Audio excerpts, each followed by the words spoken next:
Góða kvöldið kæru áhorfendur og verið velkomin í Akraneshöllina hérna á IA TV. Framundan leikur Kára á Fjarðabyggðar í annarri deild karla. Örn Arnarsson heiti ég og ætla að fylgja ykkur í gegnum þennan leik sem er spennandi fyrir marga hluti og við ætlum svo sem að ég ætla að fara yfir svona það sem að gerir hann spennandi allavega fyrir okkur sem að fylgjumst grannt með Kára liðinu. Það er ákveðin sérstök saga á milli þessara liða hérna sem við tíundum aðeins á eftir en þetta er sem sagt síðasti leikurinn í heilli umferð sem að leikinn var í dag í annarri deild og ég ætla að byrja á að renna yfir úrslitin úr öðrum leikjum fyrir þá sem ekki hafa skoðað það. Þá tóku Haukar á móti Víði Garði og unnu 6-1. Njarðvík og Dalvík Reynir gerðu 1-1 í jafntefli. Þróttur Vogum gerði sér lítið fyrir og lyfti sér upp í annað sæti deildarinnar með glæsilegum sigri á toppliði Kórdrengja 1-0 og Völsungar sem eru aldeilis búnir að vakna til lífsins hérna undir lok tímabilsins unnu IR 1-0 og náðu að lyfta sér þar með upp úr fallsæti sennilega bara í fyrsta skipti í sumar. Ég ætla bara nánast að fullyrða það. Selfoss sigraði síðan KF í miklum baráttuleik 3-2. Okkar maður Dín Martin eflaust sáttur með það og Selfyssingar í þriðja sæti með jafnmörg stig og Þróttur Vogum.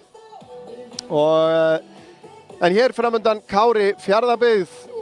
Þessi lið hafa nú mæst nokkuð oft í gegnum tíðina. Káramenn að koma út úr ágætis svo sem þeir eru búin að vera í síðustu 5 leikjum, vinna 2, gera 1 jafntefli. Það var jafntefli gegn Kórdrengjum útivelli. En 2 tapleikir, 1 gegn Njarðvík í Njarðvík og síðan hérna síðasti heimaleikur gegn Haukum 1-2. 9. september. Fjarðabyggð búin að vinna 1 af síðustu 5 og það var gegn Dalvík Reyni fyrir norðan. En svo sem erfiði leikir hinnir 4, það voru Þróttur Vogum, það er Kórdrengir, það er Njarðvík og það er Selfoss. Það er bara 4 efstu liðin í deildinni sem að þeir hafa þurft að mæta undanfarið. En ef við rennum yfir bara stöðuna snöggvast í deildinni þá eru Kórdrengir efstir eins og ég sagði áðan með 43 stig. Þróttur Vogum og Selfoss með jafnmörg stig í 40 stig í öðru og þriðja sæti en Þróttur Vogum með 10 mörkum betur í markatölu heldur en Selfoss. Skammt undan fyrir neðan í 4. sæti eru Njarðvíkingar með 37 og það má segja að toppbaráttan þegar 3 umferðir eftir séu alveg í algleymingi hérna. Haukar koma síðan í nokkuð þægilegri stöðu bara í sínu 5. sæti og það er nokkuð öruggt að myndi ég halda að þeir haldi því sæti það sem eftir er tímabils. Ég veit ekki hvort þeir færa sig ofar. Síðan koma KF Fjarðabyggð í 7. sæti með 25 stig. Síðan koma þessi 2 lið Fjarðabyggð með 24 í 7. sæti og Kári í 8. sæti með 22 og með sigri hér í dag geta Káramenn lyft sér upp í 7. sætið upp fyrir bæði Fjarðabyggð og KF og þá færi þeir upp fyrir KF á markatölu. Í 9. sæti eru IR-ingar með 19 stig. Síðan Völsungur með 14 í 10.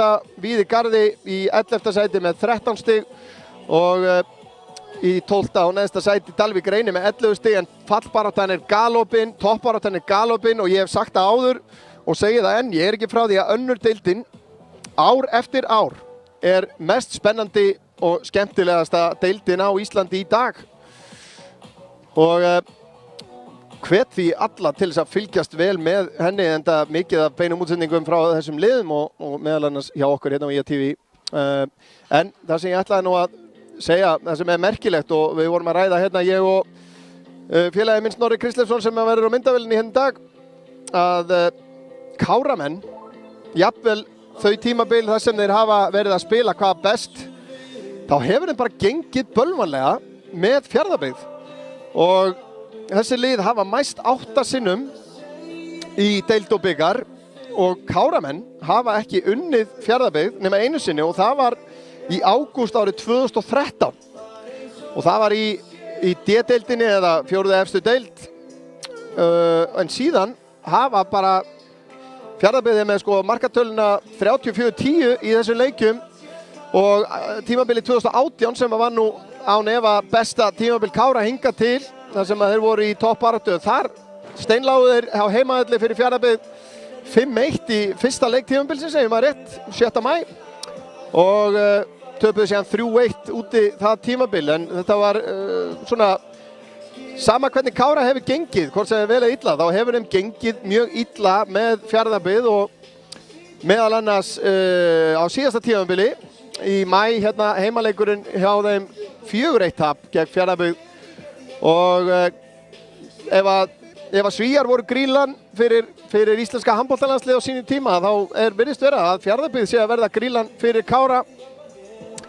En ég held að við förum að smella í að fylgjast og kíkja á byrjunarliðin hér í dag. Þau eru hér í markinu hjá Kára. Númer 31 er Dino Hodzic. Aðri leikmenn eru númer 3, okkar maður, Sverrir Mar Smárason. Númer 4, Leo Ernir Reynisson. Númer 7 er Andri Júliusson fyrirliði. Númer 8, Páll Sindri Einarsson. Númer 10, Jón Vilhelm Ákason. Númer 11, Hilmar Halldórsson. Númer 15, Teitur Pétursson. Númer 19, Eggert Kári Karlsson. Númer 20, Mikael Hrafn Helgason og númer 23, Elís Dofri G. Gylfason. Ég ætla að gefa mér það að Sverrir Mar Smárason sé að spila inn á miðjunni, þó hann sé nú svo sem að upplægi Hafsend, því að Leo og Teitur eru þar mjög líklega, nema þá auðvitað að Sverrir sé þá í hægri bakvarðarstöðunni. Það er sennilega líklegra, ég þetta honni mig bara strax. En Fjarðabyggðarmegin er í markinu númer 1 Milos Peric, númer 2 er Marino Máni Atlason, númer 3 er, ég að segja gamla brínið, reynsluboltinn, Jóhann Ragnar Benediktsson, fyrirliði númer 3. Númer 4 er Joel Antonio Cunningham. Númer 5 er Fauzi Tayeb Benabbas. Númer 6 er Lazar Kordasic.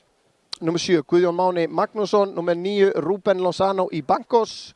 Númer 10 Jose Antonio Fernandez Martínez. Númer 16 Mikael Nathan Robertsson og númer 17 Filip Marcin Sakaluk. Mikið af erlendum leikmönnum hjá Fjarðabyggð, eins og svo sem hjá nokkrum af þessum liðum fyrir austan. En það er aftur eiginlega varamannabekkirnir eru frekar þunnskipaðir í dag hjá báðum liðum, ekki hvort lið með fullan hóp. Hjá Kára er á bekknum varamarkmaðurinn Marvin Darri Steinarsson númer 1, númer 2 er Árni Þór Árnason, númer 9 Garðar Bergmann Gunnlaugsson, númer 16 Haraldur Sturlaugsson, númer 21 Fylkir Jóhannsson og þjálfari Kára er Gunnar Einarsson. Á varamannabekk Fjarðabyggðar eru 4 leikmenn, engin varamarkmaður.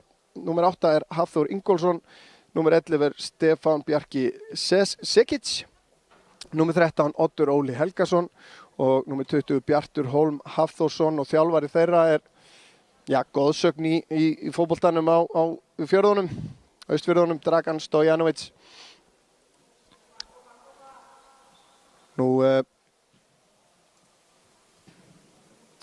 Það er styttist í leik, samkvæmt mínu kokkabókum 2 mínútur í leik, og það verður virkilega spennandi að sjá hvort að Káramenn eru búin að finna einhver svör við liði Fjarðabyggð. Hvað það er sem veldur þessu slaka gengi Kára er ómögulegt að segja, bara reynt út sagt. Og þið megið svo sem senda ykkar skýringu á Twitter og endilega merkja okkur ef að þið gerir það. Senda okkur þau skilaboð eða eru með einhverja líklega skýringu á það. Og sjáum hérna, dómarar leiksins eru að gera sig klára hérna.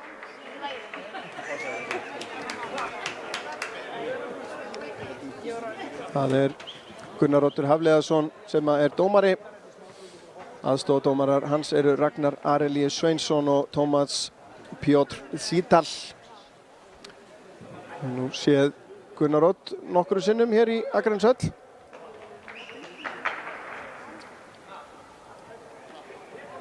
En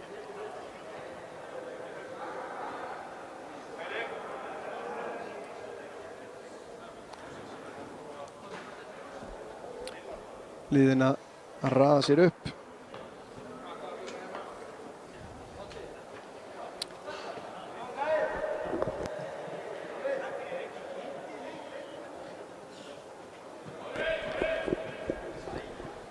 Já, ég var fyrir í dag að ræða við góðan mann svona sem að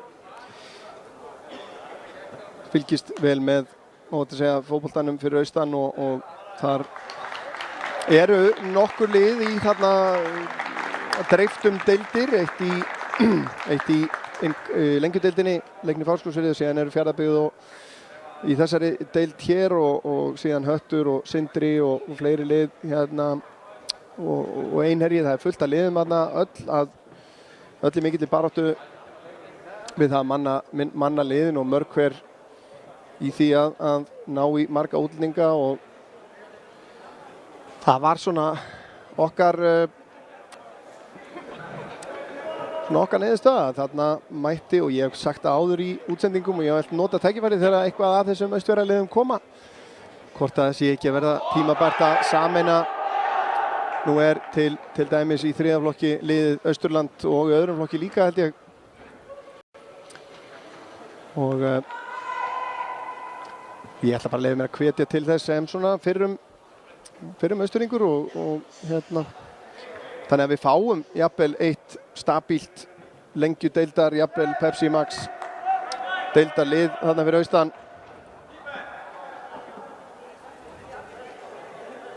En þá allt í reiðu.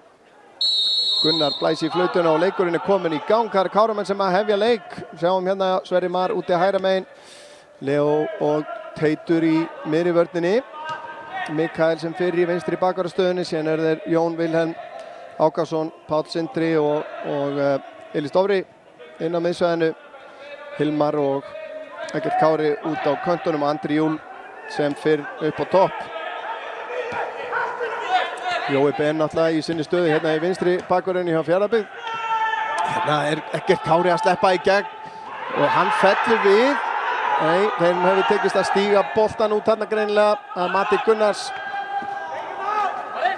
Boltinn ennþá inn á. Hér kemur Martínez, reynir sendinguna upp í hornið á Guðjón Mána en út fyrir, já, strax smá hasar þarna. Veit nú ekki hvort að það var eitthvað í þessu. Sjáum að Fjarðabyggðarmenn, þeir eru ekkert að pressa of hátt á völlinn. Ekkert rosalega mikið undir í þessum leik svo sem að bæði lið í þokkalega góðri stöðu. Í deildinni. Hvorugt þannig séð í neinni hættu að fara niður. Páll Sindri með fína snúning hérna, finnur síðan Andra. Sverrir Mar hérna með mikið pláss út í hægra megin, fær boltan upp í hægra hornið.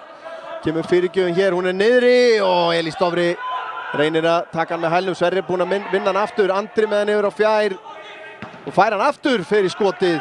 Fín byrjun hérna hjá Kára. Sjáum þetta hérna. Sverrir nær að vinna boltan. Andri fær boltan aftur eftir þessa misjöfnuðu fyrirgjöf og skotið ágætt en Peric í markinu öruggur. Þá spila þeir út hérna.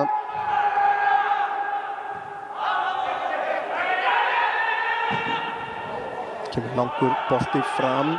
Martínez í baráttunni, einnig í Bankos. Og Fjarðabyggðarmenn með boltan. Nálgast vítateiginn. Í Bankos. Nei, þetta Martínez. Hann í Bankos. Boltinn tilbaka. Mikael. Nær ekki að koma þessu á samherja.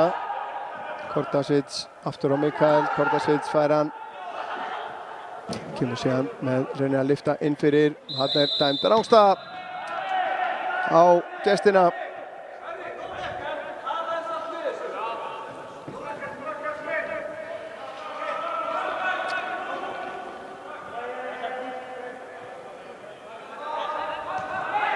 Teitur bara tekur þetta stutt hérna á Mikael. Mikael síðan horfir fram. Andri leggur af stað. Benabas vel á verði.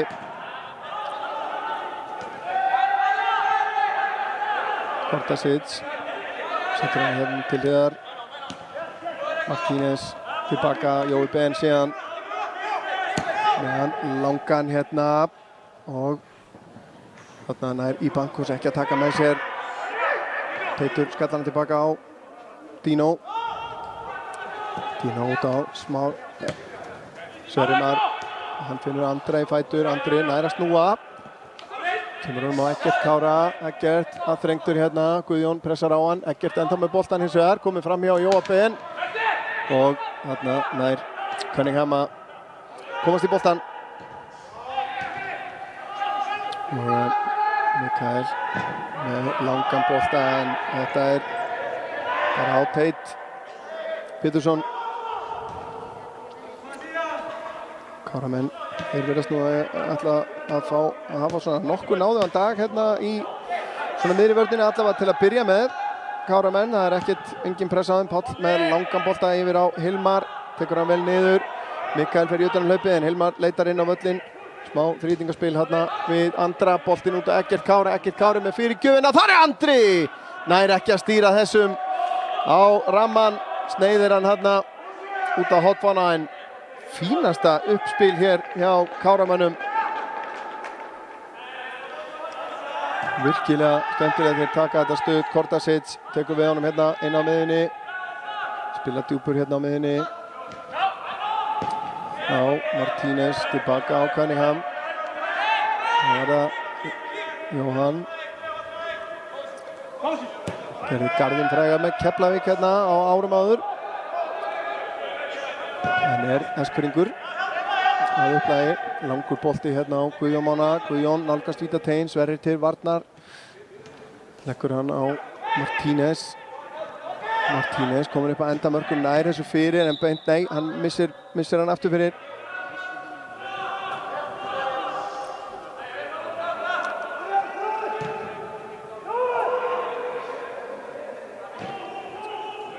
Þá falla gestirnir tilbaka. Engin pressa á varnarmönnum Kára.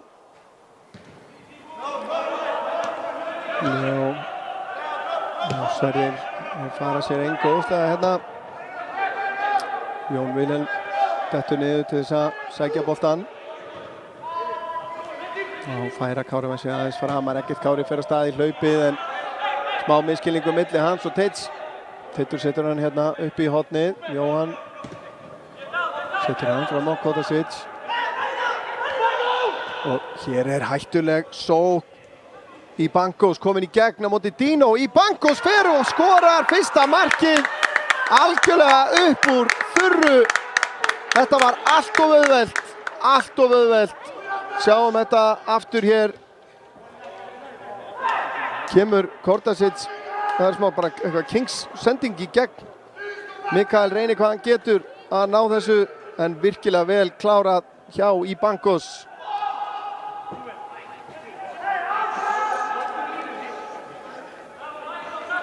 Og Fjarðabyggð, Grýlan sjálf komin yfir Ruben Lozano Íbankos.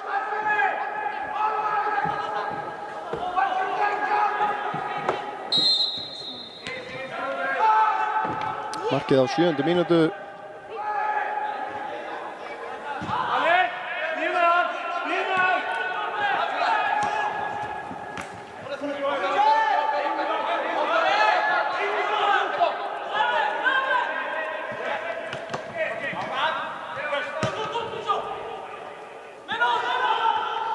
Já, þetta var eins og blauttuska framan í Káramenn. Hann lítið slegnir út af laginu.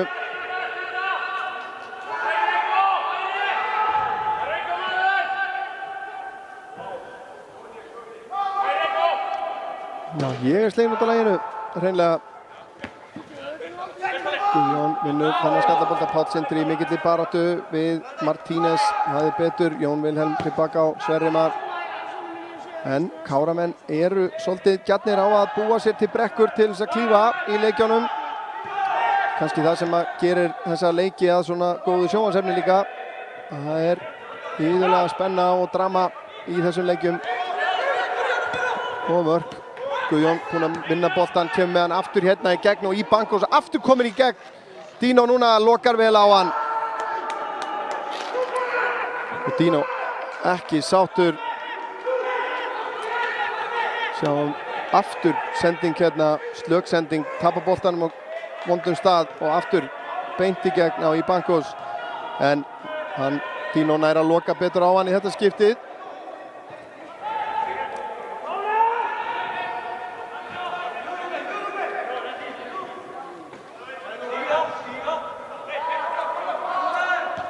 En mjög keimlíkt færi sem hann fékk hérna.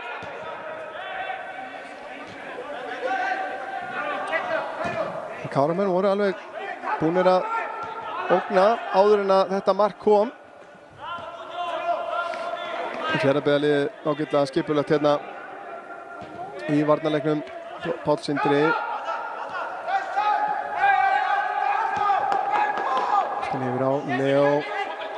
Sverrir fer á stað upp í hornið. Sendingi frá Leo, alls ekki nógu góð og boltinn tilbaka á Milos Peric. Sem að gera sér mat úr þessu hér. Ben Abbas og Cunningham.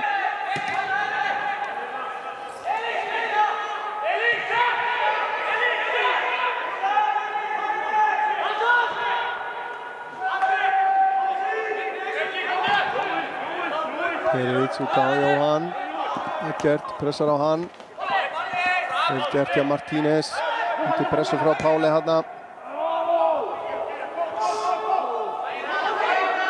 Ben Abbas reynir að lyfta honum upp í hornið. Mikael les þetta og kemur í frá.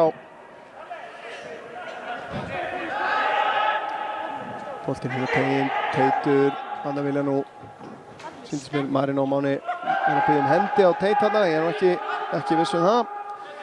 Enda ekki dæmt. Kemur Ibancos, sækir hann, kemur fyrirgjöf hér síðan Martínez. Guðjón var það, Eggert Kári er lagður á stað hérna á fleygiferð. Jóhann er til varnar. Eggert fer í árásina á hann. Eggert kominn inn á teiginn, reynir fyrirgjöfina og Jóhann er fyrir og einnig Peric setur hann aftur fyrir og fyrsta hornspyrna Káramanna. Það er Mikael Rapp sem að býr sig undir að taka hana, tekur skokkið hérna þvert yfir.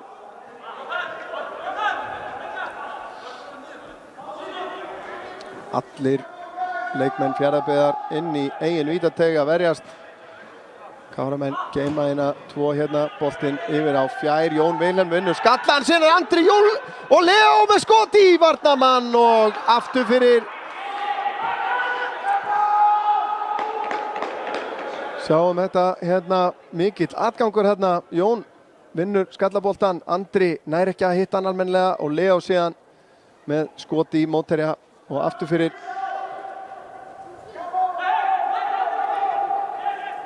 Og þá er hornið hinum megin frá Jón Vilhelm.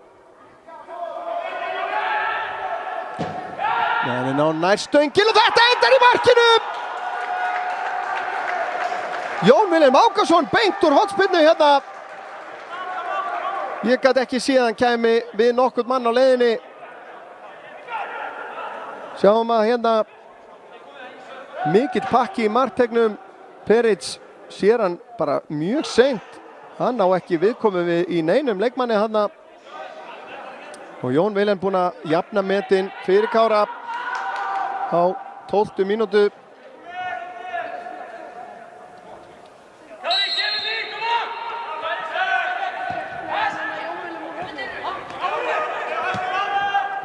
Þá koma Fjarðabyggðarmenn.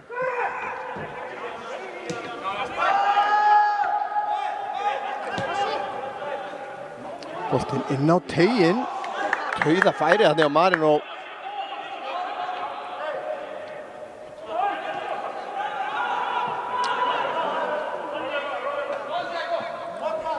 Já, þetta er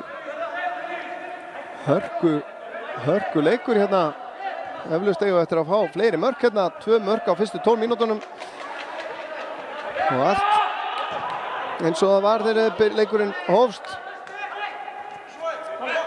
Páll Sindri reynir að stinga hann hérna beint í gegn. Elís Dofri fleytir honum áfram en þetta er síðan skallað tilbaka á Peric af Mikael Nathan Robertssoni sem fær hann svo aftur frá Peric. Alltaf tilbaka á Benabas. Ná, Cunningham.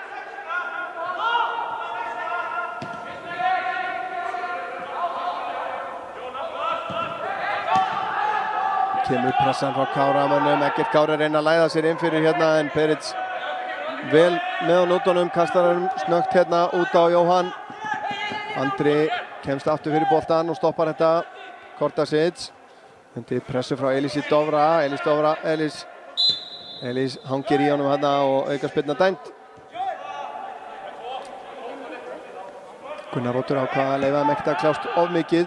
Kemur boltinn yfir til hægri, Mikael Hrafn vinnur nafna sinn í skallaboltanum. Hilmar á Elís, hann á Jón. Jón lítur upp, setur hann út til vinstri. Hilmar er að sleppa hérna í gegn. Eggert Kári fyrir skotið og það er rétt yfir markið. Fínasti sprettur þarna hjá Hilmari Halldórsinni. Sjáum þetta. Og Eggert Kári séðan með skotið og það er rétt yfir markið.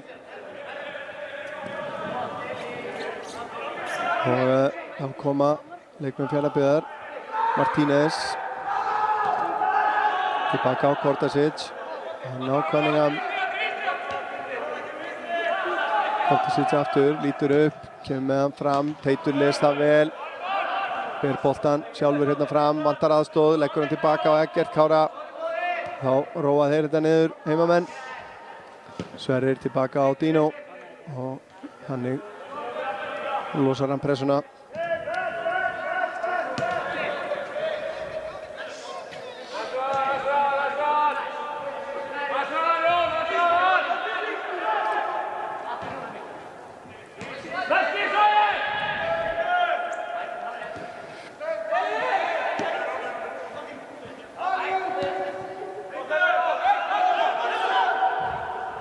Það hófust tvei leikir í Pepsi Max-deild karla klukkan korter yfir 7. Líkt og þessi hér. Hérna kemur Jón Vilhelm. Nálgast vítateiginn. Með fallega fótarhefingu hérna en Cunningham nær að stíga hann út. Sverrir Mar síðan hérna fær boltan fyrir innan og endar í skoti frá Hilmari.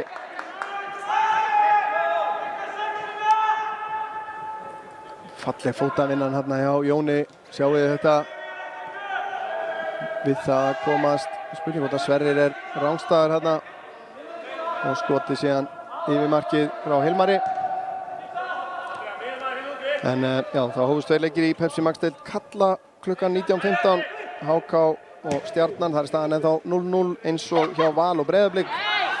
Og hér í Bankos að komast inn á teiginn, setur hann tilbaka á Guðjón. Frábær tækling hjá Teiti. Boltinn á Martínez sem að tekur skotið vel yfir markið. Hörku sókn hérna hjá gestunum.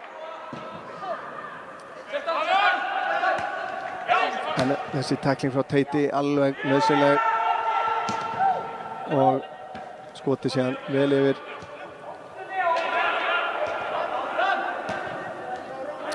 Gestirnir að sækja sér veðri hérna. Jón Vilhelm vinnur boltan.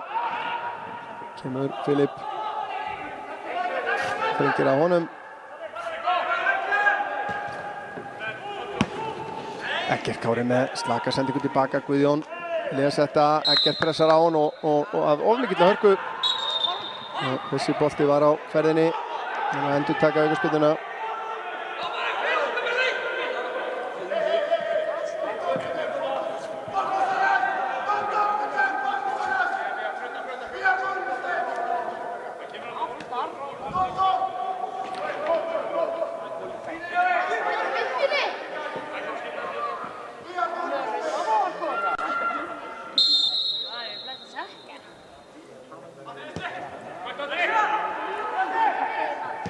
Kortasic reynir sendinguna út á Martínez. Sverrir er fyrir þar.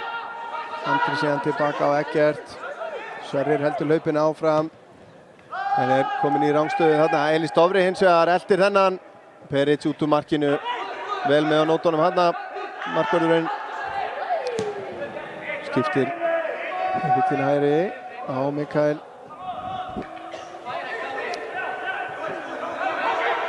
Benabas. Út á Mikael. Martínez lítur upp, 4 hérna í línu. Filip. Sakalúk. Náði ekki að gera sér matur á þessu. En nú svo sem gestirnir í ágæti stöðu. 2 lausir hérna úti hægra megin en náði ekki að gera neitt úr þessu.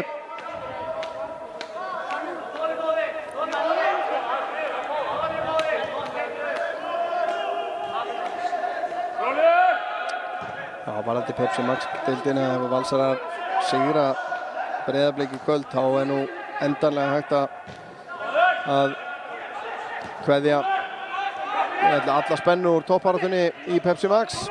Andri með fínan sprett hérna. Sverri úti hægra megin, Sverrir nær fyrirgjöfinni. En gestirnir á að fleita þessi hérna út og Jón Vilhelm langar í skoti og það beint á Peric í markinu. Þvílík bomba! En Peric til haps að þá var þessi bolti beint á hann. En Jón gjössalega smell hitti hennan. Getum séð þetta aftur og eftir þegar að færi gefst. Andri. Og Eggert Kári. Hilmar kominn hérna yfir hægra megin. Cunningham pressar á hann og gerir nóg. Fín varnarvinna hérna hjá Cunningham. Guðjón og Martínez. Andri kominn til þess að brjóta á honum. Og kannski náum við að sjá þessa sókn. Andri með góða tímasetningu hérna á sendingunni. Þetta skot alveg eðal. En Peric gerir vel. Reynir ekki að grípa þetta einu sinni. En 20 mínútur liðna staðan 1-1. Mörkin frá Ruben Lozano í Bancos á 7. mínútu fyrst fyrir Fjarðabyggð. Og Jón Vilhelm Ákason beint úr hornspyrnu á 12. mínútu. Sverrir. Andri. Það hann hérna, Páll Sindri hérna í rangstöðu og ekki möguleiki að gefa hann hérna. Leo með fína vörn hérna, nær boltanum af Guðjóni. Jón á Pál, hann finnur Elís Dóra. Elís nær að snúa, sækir að vörninni. Hilmar með honum út í vinstri megin, fær hann hér. Hilmar fer í árásina, fer á vinstri konu upp að endamörkum. Ja, vel gert þarna hjá Ben Abbas. En gefur hornspyrnu frá vinstri og þá kemur Jón Vilhelm aftur.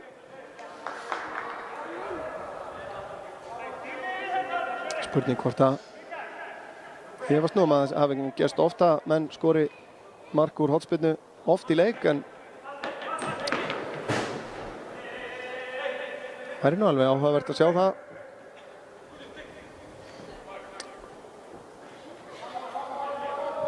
Kemur spyrnan, margir í marktegnum, aftur og aftur er boltinn í netinu! Hver er það sem ætlar að hirða? Er það Jón? Það er Jón, þeir benda á Jón. 2-1. Jón Vilhelm. Já, ég trúi þessu bara hreinlega ekki. Ég held ég hefði jinxað það með því að segja það. En það virðist vera að Jón Vilhelm fær allar árnaðar og skýrnar allavega. Já, það er bara Peric sem að grípur í tómt. 2-1, Jón Vilhelm með annað mark beint úr hornspyrnu 10 mínútum eftir fyrra markið. Já, dauða mínum átti ég von. En nú þurfa einhverjir sagnfræðingar að fara að grafa upp og Hjörvar Hafliða, ef að þú ert að hlusta eða horfa þá máttu endilega, ef einhver veit það, þá ert það þú. Væri mjög gaman fyrir okkur og áhorfendur að sjá það jafnvel inn á Twitter.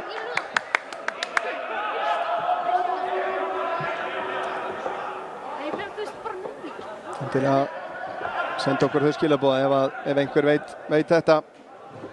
En ótrúlegar atburðarás hérna. Káramenn komnir yfir gegn þessum erkifjendum, ég ætla að kalla það á það, sem að hafa reynst þeim mjög erfiðir í gegnum tíðina. Í Bancos, kemst ekki fram hjá Páli Sindra, Elís Dofri síðan með snertinguna hérna, hún er ekki nákvæm. Martínez snýr, nálgast tegin hérna, Jóhann með honum vinstra megin sem að færa hann hérna. Martínez aftur á Jóa og það spá misskilningu þeirra á milli. Jóhann hætti við hlaupið hana.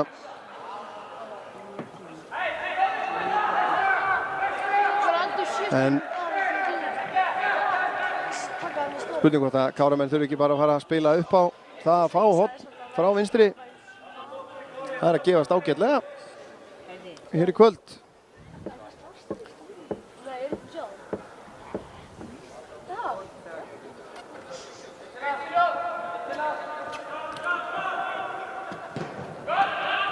Dino með langa spyrnu. Kortasic vinnur skallan. Marino síðan út til hægri á Filip. Og Mikael kemur þess út fyrir.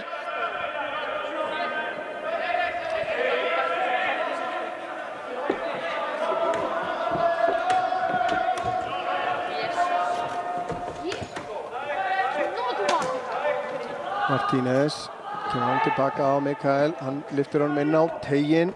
Ágætt, hann munar litlu að Marino næði valdi á boltanum hann, en Leo vel á verði. Pressa hérna frá gestunum og Teitur gerir eina rétt í stöðunni og setjar hann upp í loft.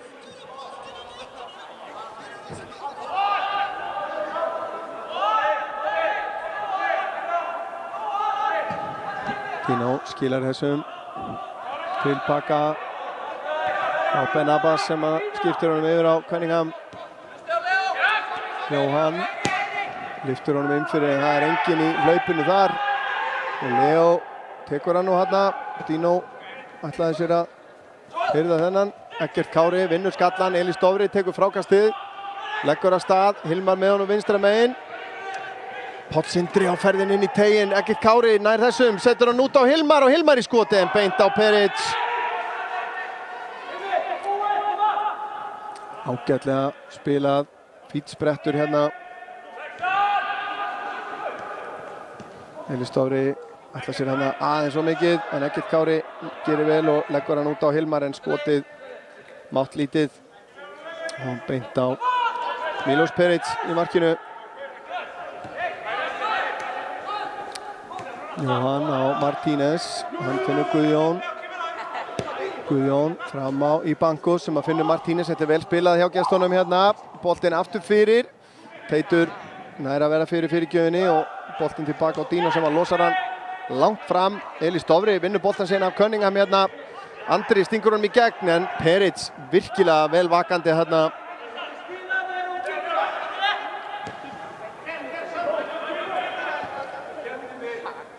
Og þá koma leikmenn Fjarðabyggðar. Boltinn inn á teiginn, Leo setur hann aftur fyrir og hotspinna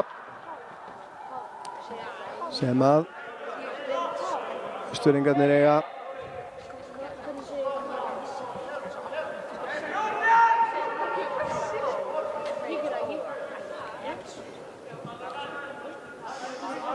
Það er Martínez sem að tekur hana. Fyrir hvort hann reynir skot. Það er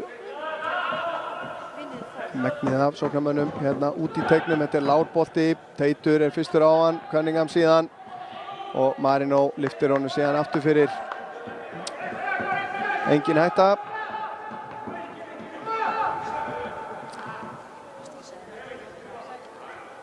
Og Dino Holsits rekkur sitt lið bara fram á völlinn og til vinstri.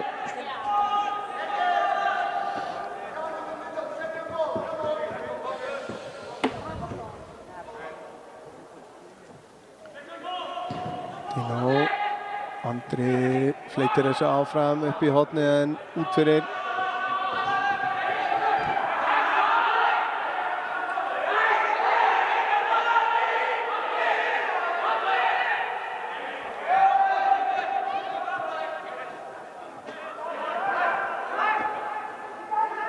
Mikael kastar hérna fram. Páll Sindri vinnur boltann, síðan kemur sendingin í gegn. Það er engin rangstæða í Banko, sloppin í gegn. Guðjón er með honum vinstra megin, en sendingin frá honum beint á Dino Holsits sem að koma það vel út úr markinu. Og þá koma Káramenn. Eggert Kári hérna, leggur á stað, kemst fram hjá Marino. Leggur hann síðan, reynir sendingun út í teginn. Kortasic vel staðsettur þar.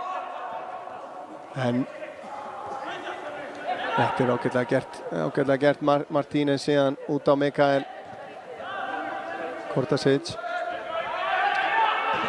Finnur Marino inn á miðjunni, hann með pláss, leggur hann út á Mikael og Martínez.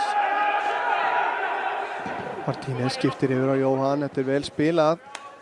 Jóhann, góða fyrirgjafir jafnan, kemur með eina slíka, Leon að skalla frá. Jóhann fær hann til sín aftur og setur hann tilbaka á Cunningham.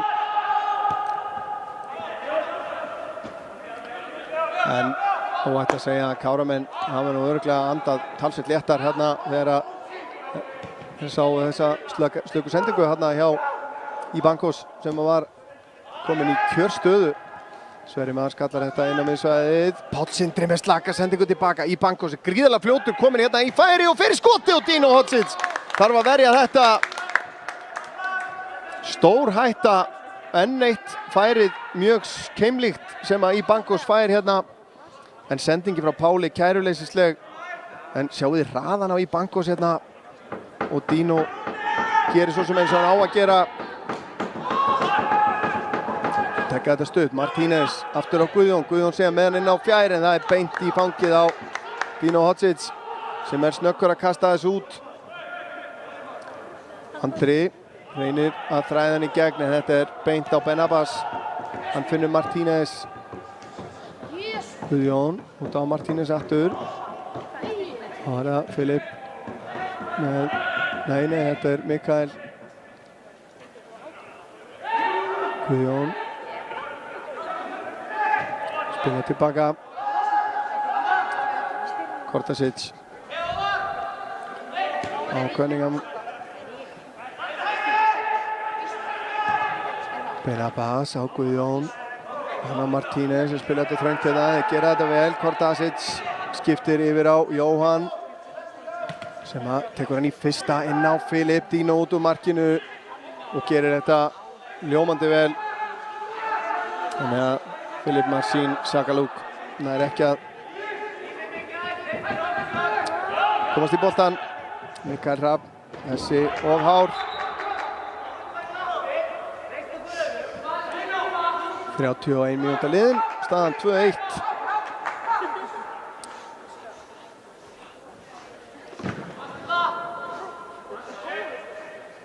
Og boltinn tilbaka á Milos Peric.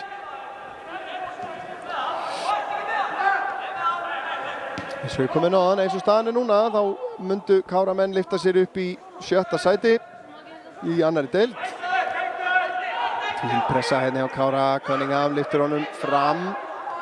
Íbankos, Jón Vilhelm vinnur boltan á honum, fær hann aftur síðan hérna, lyftir honum út til hægri, Elís Dofri, Cunningham er á undan í boltan, gríðarlega góð vörn hjá honum.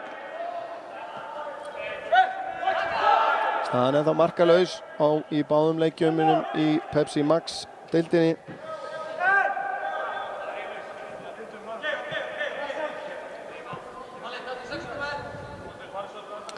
Minnum á leik á Fjölnis sem er í lengjudeild kvenna á morgun klukkan 8 í beinni hjá okkur hérna frá Akraneshöllinni. Gríðarlega mikilvægur leikur, Sverrir með langan bolta hérna á háan beint á Peric.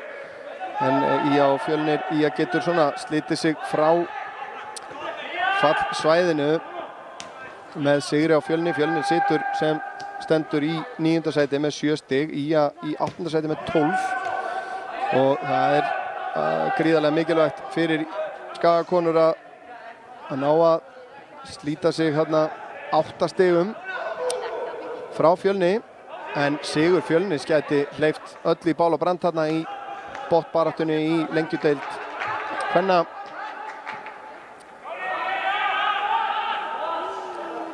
Við að sjálfsögðu með þennan leik í beinni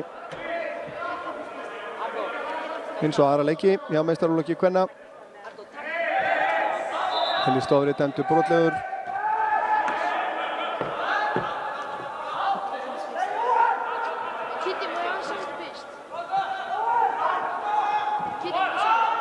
Martínez búinn að vera mikið í boltanum núna undanfarið. Eftir fær hann hérna. Kortasevits, sendinguna fram á Filip. Hann út á Mikael. Aftur á Kortasevits. Færiðir sig framar, Káramenn fallnir svolítið djúpt tilbaka. Teitur skallar frá. Og Hilmar á Jón. Sen Elís Dofri sem að nær að snúa með boltan hérna. Páll Sindri dregur svo til hægri. Fær hann. Nei, sendingin ekki góð. Cunningham les hana. Og Fjarðabyggðarmenn konur aftur með boltan. Mikael út á Filip. Setur hann á Martínez.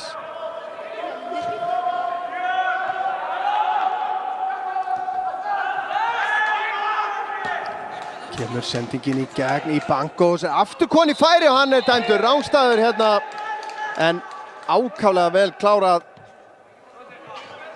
Þannig að eflaust ómögulegt fyrir okkur að sjá hvort að þetta rétt. Jú, hann virðist vera það af þessum myndum en klárar þetta með vippu yfir hennan risa í markinu. En sennilega réttilega dæmt af. Ef það hægt að kalla að dæma það, þá búið að dæma áður en að skaut, þannig að Dino lyftir þessu fram, Cunningham vinnur skallaginn við á móti Eggerti Kára. Guðjón leggur á stað á Martínez, Páll Sindri í bakkinn á honum. Kemur hann á Guðjón. Guðjón aftur á Martínez og aftur á Guðjón, þetta vel spilað. Nær hann fyrir gjöfunni, Sverrir Mar til varnar. Hann nær fyrir gjöfunni en Teitur hreinsar frá. Sendingin út á Mikael. Mikael að fullt af gulum treyjum núna í teiknum hérna. Teitur aftur hreinsar hann frá, beint á Kortasevits. Kortasevits hótar skotinu og eftir falleg hreyfing hjá honum og fær aukaspyrnu. Sýndist það vera Jón Vilhelm sem að brauta á honum hérna. Kortasevits með nokkuð netta hreyfingu hérna. Hótaði skotinu og Jón Vilhelm fær svona loka aðvörun, sýndist mér, á Gunnari.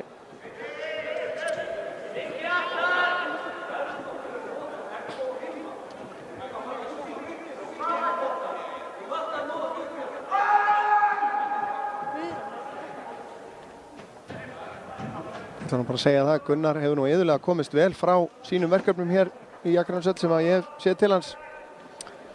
Hann hefur haft fínustu tök á þessum leik, en það svo sem ágætlega prúðmannlega leikinn. En það er ekki Jói Ben sem að fær að taka þessa aukaspyrnu. Sýnist það vera Martínez í Bankos hérna með honum. Fimmana varnarveikur boltinn yfir vegginn og þetta er glæsilegt mark hjá Martínez. Dino átti ekki möguleika og Fjarðabyggð jafnar hér á 37. mínútu. Sjáum þetta stórkostlega aukaspyrna, óverjandi fyrir Dino Hodzic.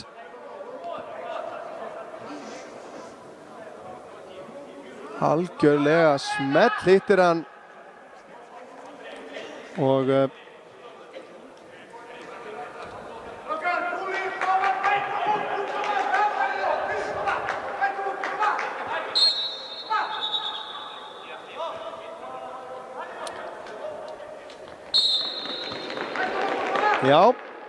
það er alltaf eitthvað.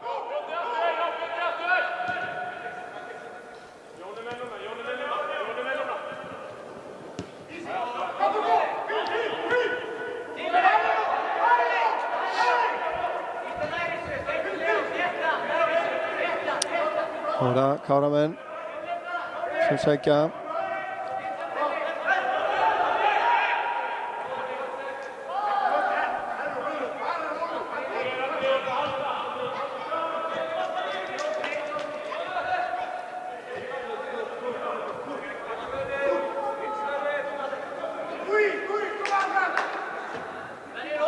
Mikael leitar að mörgum, finnur Páll Sindra, hann er ekki að finna samherja, en finnur Marino. Boltinn á Guðjón, sendingin skrítin tilbaka, Andri pressar á Cunningham sem að næra losa þetta en beint á Leo. Leo á Páll Sindra. Ná Sverrir reynir að finna Andra og þarna fer Cunningham, sýndist mér nú reyndar í boltan fyrst en Gunnar dæmir aukaspyrnu. Andri féll þarna við með látum. Sýndist nú reyndar Cunningham ná boltanum á undan og gult spjald á Joel Antonio Cunningham og hann var manna mest undrandi á því.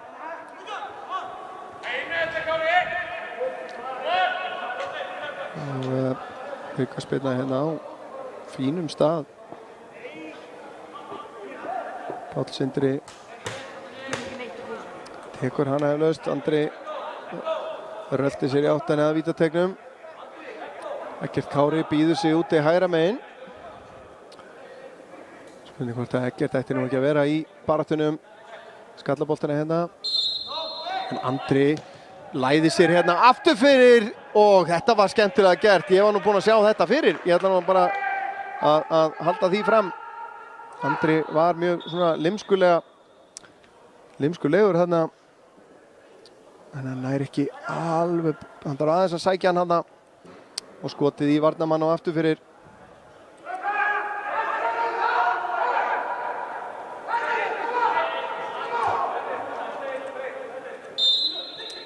Kemur Mikael með hotspyrnuna. Kemur með hann inn að markinu. Peris kýlir hann frá. Og Sepala Martínez sem að nær þó að halda honum inn á. Kemur hann síðan boltinn hérna á Hilmar. Hilmar fer í árásina. Setur hann fyrir á Jón Vilhelm. Hann á Andra, fær hann aftur. Þeir ná að klóra í boltann og Andri með skoti rétt fram hjá markinu. Þetta var fallega spilað hjá Káramönnum og einhvern tímann hefði maður séð Andra setja þennan dauða færi og hann setur hann yfir samskeytin. Þarna hefðu Káramenn átt að ná forystunni á nýjan leik. Teitur fyrstur í boltan hérna, kemur honum tilbaka á Dino sem að lyftir honum út á kant á Mikael sem að framlengir á Jón sem að nær þó ekki valda boltanum. Martínez setur hann út á Guðjón í bankos fyrir hlaupi. Guðjón setur hann á hægri og fyrir skotið og það er ekki langt framhjá. Það er bara færi á báða bóa hérna.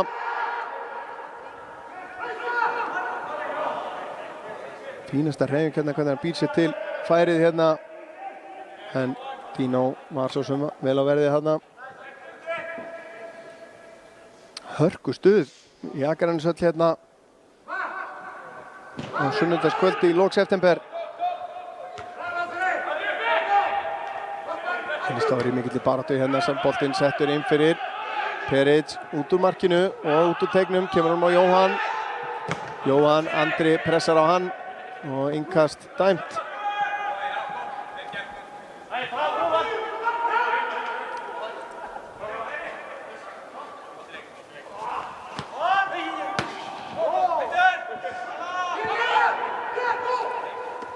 Sverrir setur hann fram á Elís Dofra sem að nær þó að trufla nóg, þannig að Eggert Kári kemst í boltan. Eggert Kári fyrir síðan í skotið, það er í varnarmann.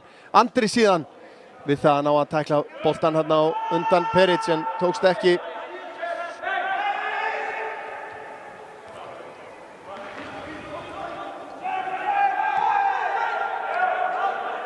2,5 mínútu eftir af venjulegum leiktíma hérna í fyrri hálfleik.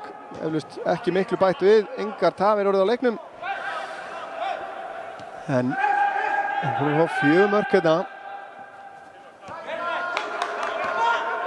Cunningham lyftur honum fram. Filip nær ekki að komast í boltan.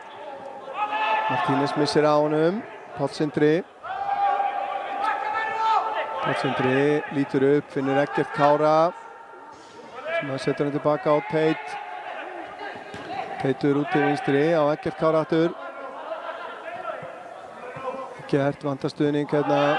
Þetta tilbaka á Teit, síðan Hilmar finnur Pál. Út á Eggert. Pál fer síðan í utanumhlaupið. Eggert kemur inn á völlinn.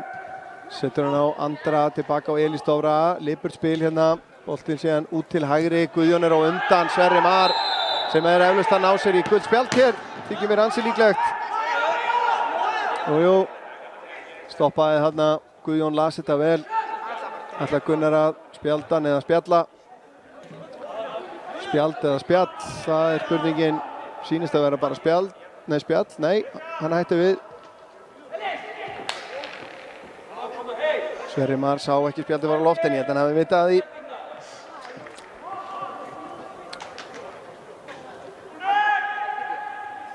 Komin 2 gul spjöld í leikinn.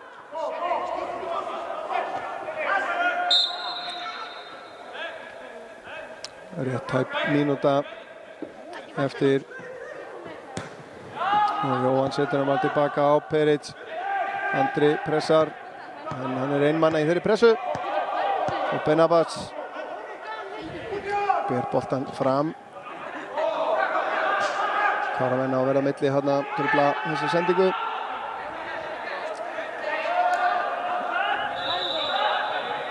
Mikael rekinn tilbaka hérna af Gunnari.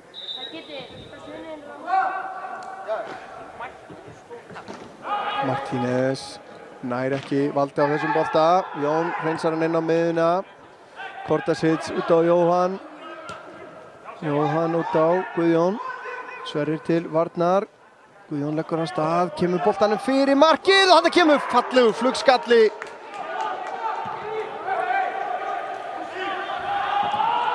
Langur bolti sem að Andri nær ekki til. Mikael lyftir honum yfir til hægri á Hilmar. Hilmar tekur hann niður, leitar aftur inn á miðuna. Þá er venjulegum leiktími lokið.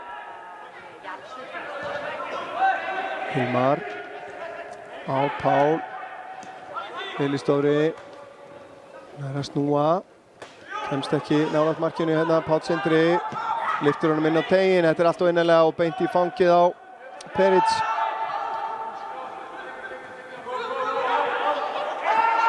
Marino fær hann hérna frá Peric út á Mikael. Káramenn er búinn að vinna boltan, Leo. Og þá er flauta til hálfleiks hér í bráðfjörum leik. Þessi fyrri hálfleikur búinn að vera einstök skemmtun hérna. Og við skulum rétt rifja upp mörkin. Það var fyrst Ruben Lozano í Bancos sem að skoraði þetta mark á 7. mínútu. Sumir myndu segja allt of auðvelt. Það er að fara þarna alla leið. En Jón Vilhelm Ákason skoraði næstu 2 mörk og það voru mjög keimlík en stórkostleg. Hér tekur hann hornspyrnu fyrir Káramenn og snýr hann inn að markinu og inn í markið. Og síðan, þetta var á 12. mínútu, síðan á 22. mínútu gerðist svipað. Þetta er ekki sama markið, tvisvar. Þó að aðstæður séu svipaðar vissulega. Sjáum hérna að Jón bara með mjög svipaða spyrnu og Peric slær hann, eða kýlir í tómt eiginlega, nær að strjúka boltan en síðan enn eitt glæsimarkið Jose Martínez á 37. mínútu. Aukaspyrna hægra megin fyrir utan tegin. Virkilega smekklega gert. 2-2 og þar við situr og síðara hálfleikur. Það verður erfitt að bíða eftir honum en við skulum gera það samt. Við komum aftur eftir cirka 15 mínútur en ekki fara langt því að þessi leikur er ekki búinn.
Já, kæra áhorfendur, verið velkomin aftur hérna. Við ætlum kannski að nýta tækifæri hérna áður en að síðari hálfleikur hefst að svona leyfa ykkur að sjá mörkin eina ferðin enn allavega og við erum með þau hérna mörkin hjá Jóni Vilhelm í slow-mo. Sjáu þið þessa fegur, við vorum einmitt að rýna í það hérna í hálfleiknum hvort hann hefði alveg örugglega ekki komið við einhvers staðar einhvern og eins og það var ekki í fyrra markinu og allra síður í seinna markinu.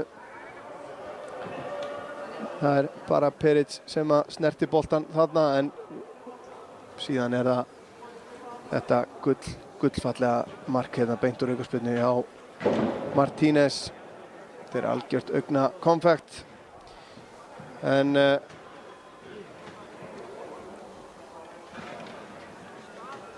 leikmenn að skila sér hérna aftur í hús.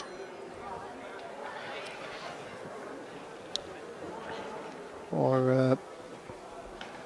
sýnist nú allavega virðist eins og engin skipting sé að eiga sér stað hjá hvorugu liði. Þetta búið að vera mikið jafnræði eða hvað? Nei, það ekki að sjá.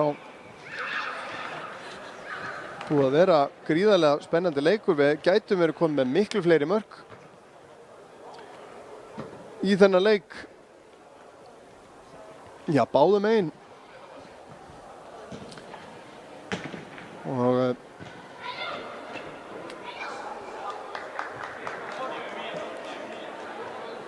enda þessir leikir alltaf verið marka leikir miklir.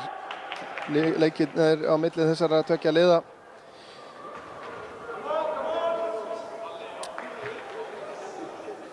Hálfleikstölur í Pepsi Max, 0-0 hjá Val Breiðablik, 2-0 fyrir Stjörnuna gegn HK í Kópavogi.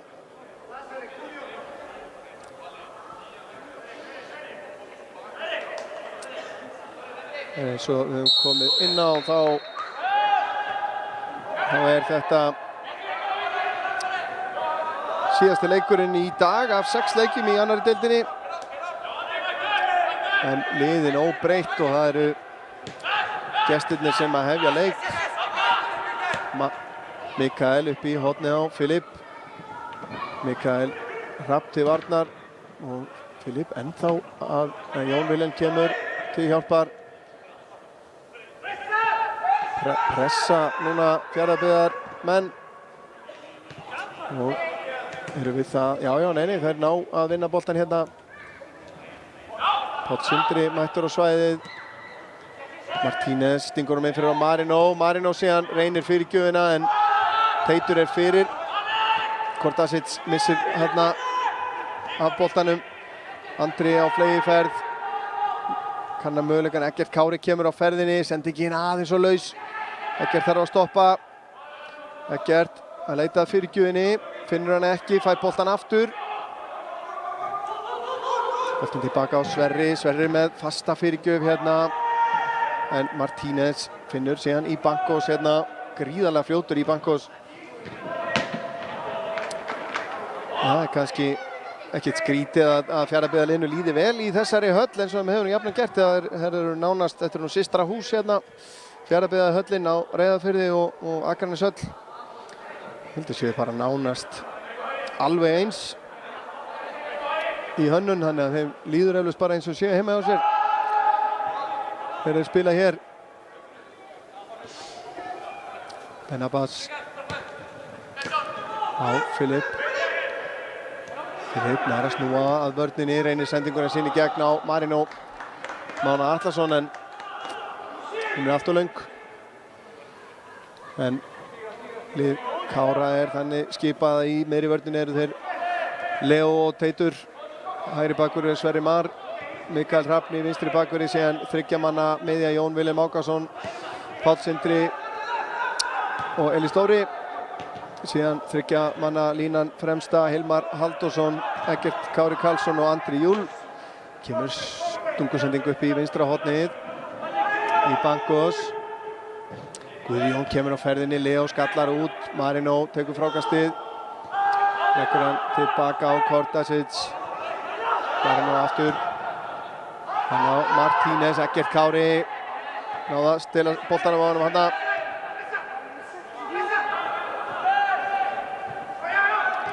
Páll Sindri á Andra. Andri á Jón.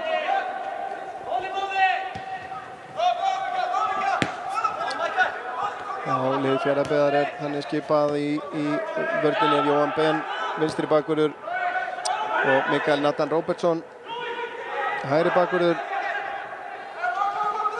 Hér sókn hjá Káramönnum, Mikael með boltan fyrir, þetta skalla frá. Sverrir Mar í skotið en það vel framhjá. Miðverðir eru þeir Joel Antonio Cunningham og Fauzi Taib Benabas. Síðan eru þeir á miðunni Lazar Kordasic og Jose Antonio Fernandez Martínez og Marino Máni Atlason.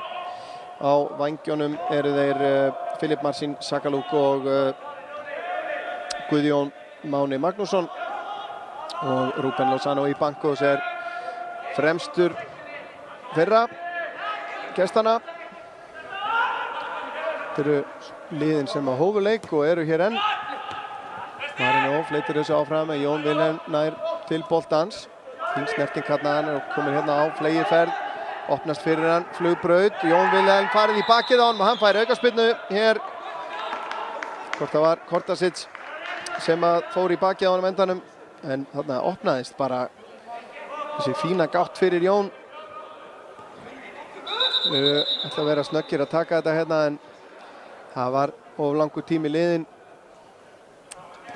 Það sé nú almenna reglan að ef að þetta ekki gert strax þá það bara ekkert í boði fyrir að dómari búinn að flauta. Og Gunnar Oddur alveg harður á því. En Jón Vilhelm líklegur til að taka þessa aukaspyrnu sjálfur. Búinn að skora 2 mörk nú þegar úr föstum leikadriðum. Reyndar úr hornum eins og orðið víðfrægt og vonandi núna. Peric ekki sáttur með menn hann í varnarvegnum en hann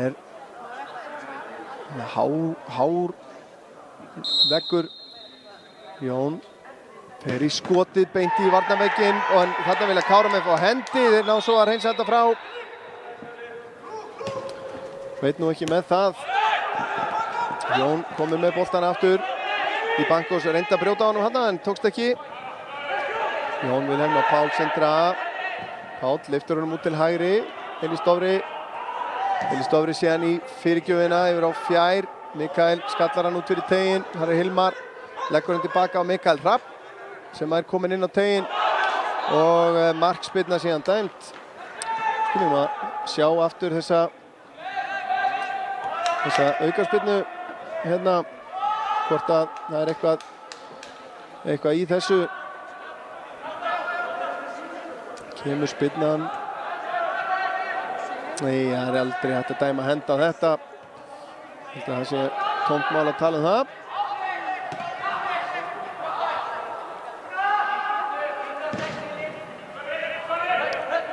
Sverrir les þetta. Setur hann fram, báðir missa boltanum hérna Elís Dofri og Andri Júl Benabas. Setur hann út til hægri á Mikael. Hann á Filip. Filip reynir að finna Martínez, gengur ekki. Páll Sindri hirðir á honum boltan.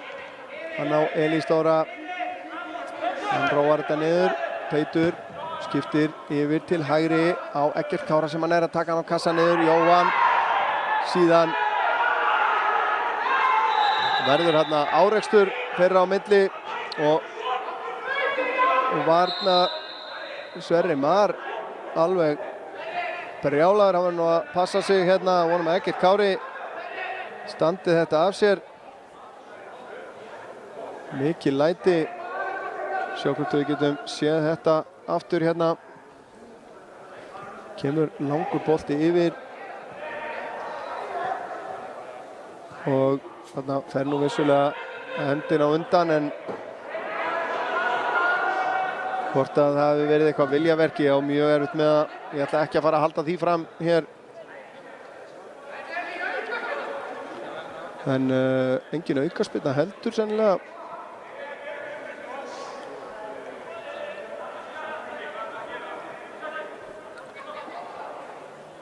Já, hvað er?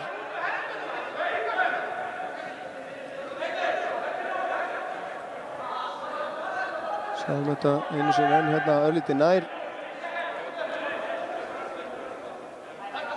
Kemur langur bolti fram. Eggert tekur hann á kassan. Og Jóhann stígur inn í hann hérna og hendin virkilega fer í Eggert Kára en ég held að sé engin ásetningur í þessu. Og leikurinn kominn aftur í gang og Eggert Kári staðinn upp. Boltinn tilbaka á Dino í markinu. Mikael reynir að lyfta honum hérna fram á Elís Dóra sem að fær svo boltan í sig og út af. Garðar Bergmann Gunnlaugsson er farin að hita upp af sá eini af varamönnum Kára. Martínez kemur og sækir boltan, frábær pressa þarna af Elís Dóra.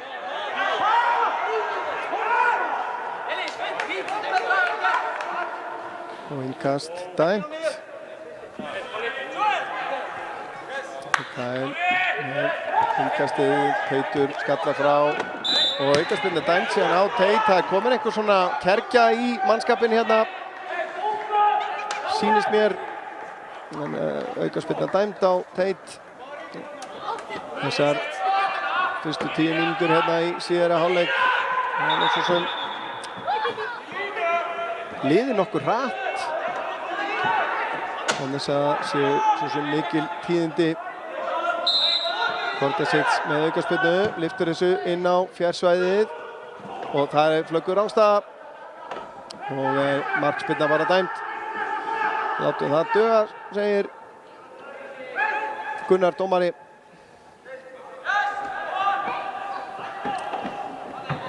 Dino vill fá menn út til hægri.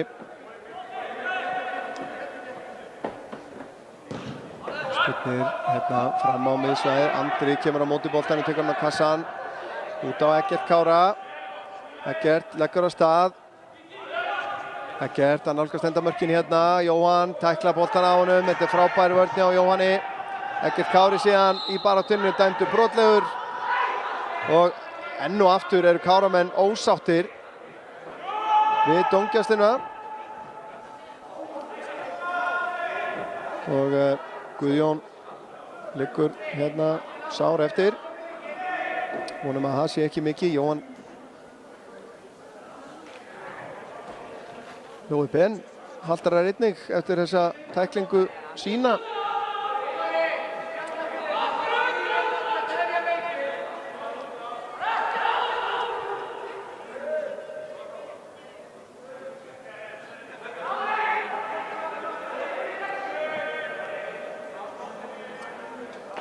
Ég hvort að við getum séð þetta aftur. Ég held að það hafi ekkert upp á sig. Aukaspyrna dæmt og Jóhann tilbúinn að taka hana. Setur boltan yfir á Benabas sem að setur hann svo fram hérna á Filip.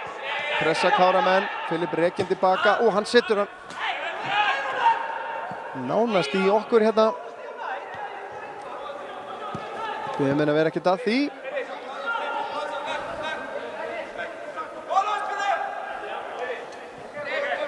Mikael Hrafn með innkastið. Vantar stuðning, vantar hjálp. Hilmar nær boltan frá honum. Nær ekki góðri stjórn á honum. Boltan best á Jón sem að finnur Andra. Andri skiptir yfir. Þetta er falleg skipting á honum. Sverrir Mar setur hann síðan á Elís Dóra. Þetta er nákvæmsending. Cunningham brýtur síðan hérna á Elísi Dóra rétt á vítateigslínunni. Og þá er spurning hvort að þetta útheimtir spjald hjá Cunningham. Myndi halda það, en Gunnar spjallar við hann hérna. Þarna er Elís Dóra að sleppa í gegn. Jú, Cunningham fær gult spjald.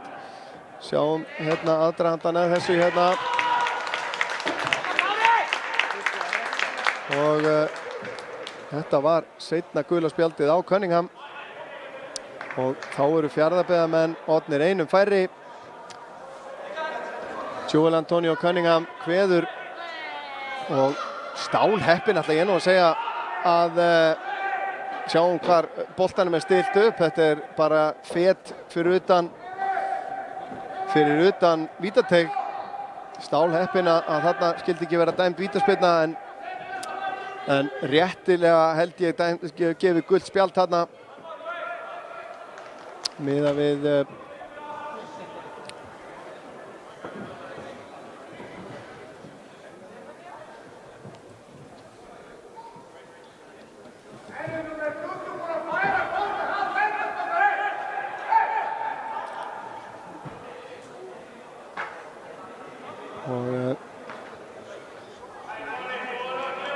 Nei, boltinn færður aftar hér. Nú spurning hver tekur. Mikael Hrafn, örfættur. Þetta nú færi fyrir örfætta mann og Mikael Hrafn þarna klár í það.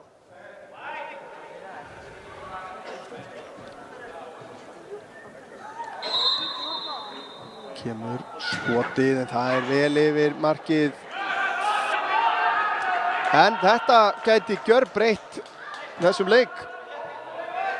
Káramenn einum fleiri núna síðasta hálftíman rúmlega.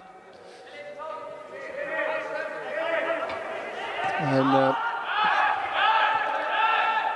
hefur nú oft sýnt sig að það getur verið svona tvíeggja sverð að vera einum fleiri. Menn þurfa að passa sig að menn falli ekki niður í eitthvað kæruleysi og halda þetta koma sjálfur sér. Það hefur maður séð margoft.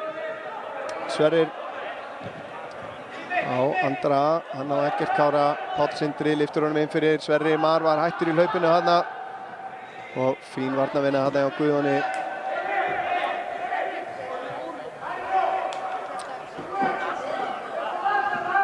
Káramenn í engu að síður í kjörstöðu hérna að ná yfirhöndinni hérna og bæta við mörkum. Sýnist Kortasic svona vera að draga sig örlítið aftar í stöðun hans Cunningham.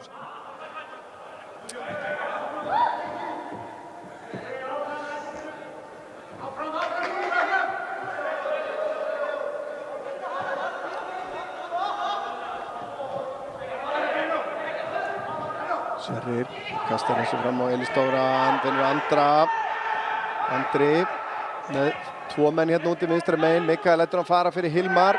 Hilmar fer inn fyrir á vinstri fótinn, reynir fyrir gjöðina, hann fer í varnarmann. Elís Dóri búinn að vinna boltan aftur, leggur hann út í tegin en Martínez bara þar og reynsar þetta frá.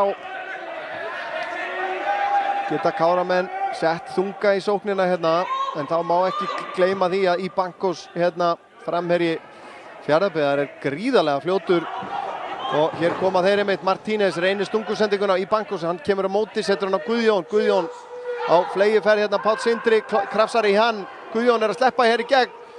Mikael nær að trufla hann eða hvað, skotið og Dino ver og síðan samstuð hérna milli Guðjóns og Jón Vilhelm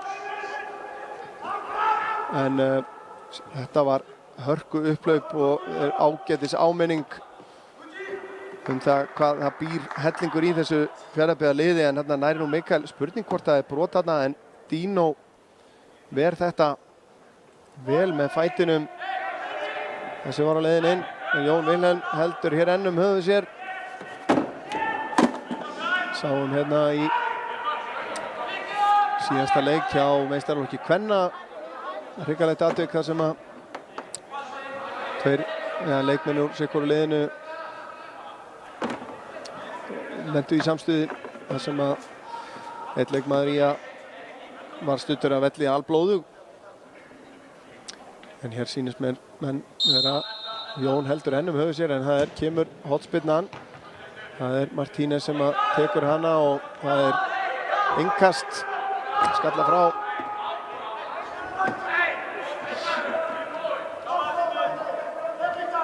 Kemur Mikael á vettvang.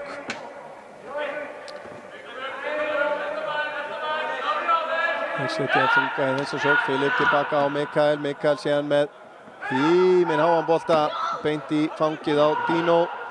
Eggert Kári leggur af stað, fær boltan.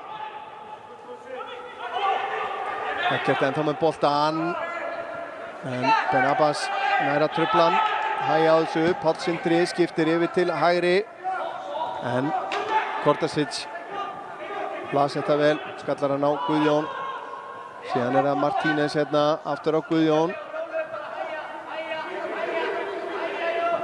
Guðjón aftur á Martínez. Tilbaka á Jóhann. Aftur á Martínez. Nógan tíma hérna í fyrirgjöfina yfir á fjær. Þar í Bankos nær að leggja hann fyrir sig. Fyrir skotið á nærstöngina. En Dino vel staðsettur. En ákveðin svona værukær fannst mér hérna í varnarleiknum hjá Kára. Sjáum hérna hvað Martínez algjörlega óáreittur í þessa fyrirgjöf. En Dino vel staðsettur og í Bankos nær ekki að setja hann fram hjá honum. Þá koma Kára menn, Mikael. Reynir að finna Elís Dofra. Elís Dofri fær hann hérna á ansi slæman stað. Ansi slæman af stuttu færi. Ég öfunda hann ekki núna. Það nokkuð ljóst.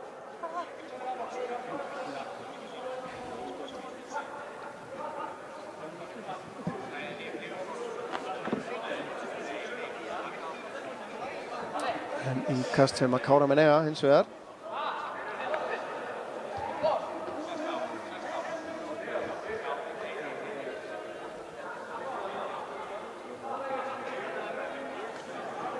Elís Dofri mun eflaust finna fyrir þessu svona eitthvað fram eftir kvöldi. En sennilega hafa Fjarðabyggðarmenn sett hann út af, já, Kára menn skila honum tilbaka. Mikill kærleikur hér með liðum á köflum. En Jóhann, ég var að segja að Fjarðabyggðarmenn eru nokkuð grimmir hérna. Odnir einu færi. Guðjón yfir á Martínez. Martínez lyftir honum aftur inn fyrir. Guðjón í hlaupinu.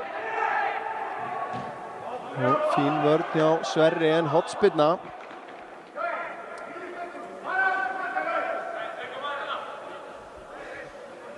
Þessi staður búinn að vera þunga miðjanbitinu við. Hér er Jón Vilhelm, hann hefur verið að fá einhver aðhlningu, athugun allavega, komin inn á aftur. Garðar Bergmann klár í slaginn, boltinn inn á teiginn, skalla frá af Leo. Marino reynir skotið, hittir hann illa. En Martínez setur hann síðan út á Filip sem kemur honum aftur fyrir Teitur, en búið að flagga rángstöðu. Og þá getur Garðar Bergmann Gunnlaugsson komið inn á. Spurning fyrir hvern fáum við varnarmann út af eða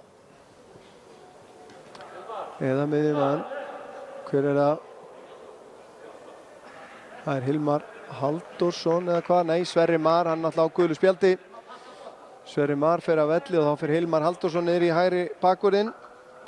Elís Dofri færi sig þá út til vinstri og hvað sýnist Andri Júl vera í rauninni að bæta sér inn í miðjupakkan. Nefnum að sé að fara hreinlega í 4-4-2 eða 4-2-4 jafnvel. Það er ennþá hérna fjöguramanna sóknarlína hjá Kára.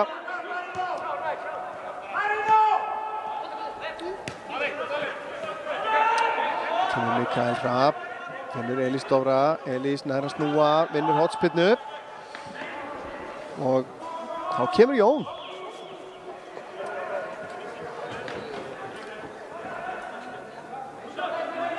Það er orðið langt síðan hann tók hornspyrnu sem hann skoraði ekki úr.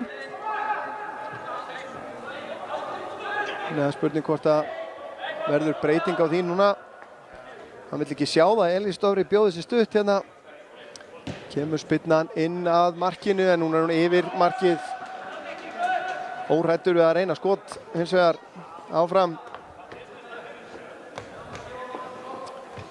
hræra öllu saman.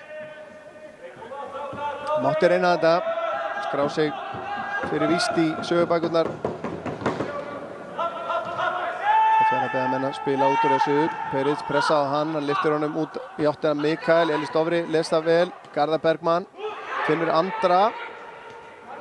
Út á Pál Sindra. Páll aðþrengdur, reynir skoti með vinstri. Varnarmann fær boltan aftur. Eggert Kári end með boltan. Finnur Jón Vilhelm. Hann á Elís Dofra. Aftur á Jón. Mikael lyftir honum inn á teginn. Andri stekkur yfir Peric og skorar þriðja mark Káramanna. Ég hélt nú að Peric myndi hafa þennan, en Káramenn að koma sér í 3-2 hérna á 69. mínútu. Já, ég ætla að viðurkenna það. Ég hélt að þessi sending frá Mikael væri of laus og of auðveld fyrir Peric, en Andri stekkur hæð sína og kemur Káramönnum í 3-2 og nú ætti þessi leikur að vera komin í bankann.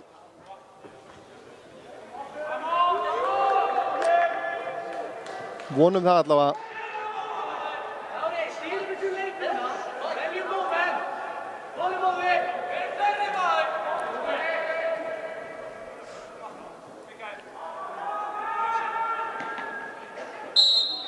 Já, þetta var virkilega ljúft. Andri íðir með kólan eins og venjulega. En Fjarðabyggðarmenn ekkert að baki dottnir hérna. Þeir eiga örugglega ekkert eftir að leggjast niður. Sjáum Íbankos ferðin á honum hérna. Gríðarlega snöggur. Jón. Spurning bara hvort að Káramenn á að bæta meira við. Garðar fær hann hérna. Garðar út á Mikael. Tilbaka á Jón. Sjáum hérna stökkkraftin og sprengjukraftin sem að Andri Jól býr yfir.